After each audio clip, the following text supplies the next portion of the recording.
खबर आपको दें कि पेशावर में अस्पताल में लगने वाली आग को बुझाने का अमल जारी है। 3 फंसे हुए मरीजों को निकालकर बालाई मंजिल पर पहुंचा दिया गया। बात करते हैं डॉन न्यूज़ के नुमाइंदे जाहिद इमदाद हमारे साथ मौजूद हैं। जाहिद, बताएगा पेशावर के अस्पताल में लगी आग बुझाने के हवाले से मजीद क्या तफसीलात हैं?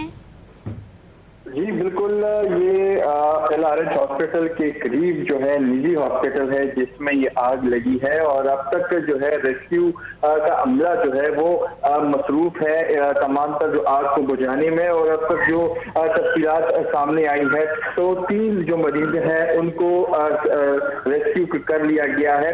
ताहम जो हॉस्पिटल है ये जिसकी जो मंजिल है तो वो जो तीसरे चौथे मंजिल पर आग लगी है। मजमूई तौर पर ये इमारत जो है वो 7 से 8 मंजिल ये इमारत है जिसके तीसरे और चौथे फ्लोर पर आग लगी है।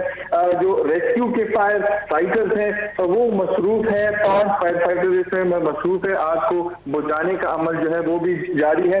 अब तक जो रेस्क्यू तर्जुमान है उनसे भी हमारी बात हुई तो उनके मुताबिक जो सर्च है वो जारी है। अब तक 3 जो मरीज है उनको रेस्क्यू किया गया है और उनको बालाई मंजिल पर मुंतकिल किया गया है। और इसी तरह से जो रेस्क्यू फायर फाइटर्स हैं तो वो मसरूफ है।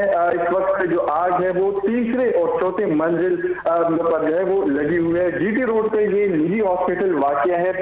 LRH हॉस्पिटल सूबे का बड़ा हॉस्पिटल है जिसके करीब ये हॉस्पिटल वाक़या है जिसमें ये आग लगी है। ताहम रेस्क्यू का जो अमला है फायर फाइटर्स है इसी तरीके से 5 फायर फाइटर जो है वो मसरूफ है आग को बुझाने में। इसी के साथ ही जो सर्च में भी जो फायर फाइटर्स हैं वो मसरूफ अमल है। मुख्तलिफ जो मंजिल है इस इमारत के उनमें भी सर्च किया जा रहा है। ताहम जो अब तक की जो मालूमात है जो देखा जा सकता है तो वो तीसरे और चौथे मंजिल पर ये आग जो है वो लगी हुई है। जी, पेशावर में अस्पताल में लगने वाली आग बुझाने का अमल जारी है। तफसील बताए थे जाहिद इमदाद, आपका बहुत शुक्रिया।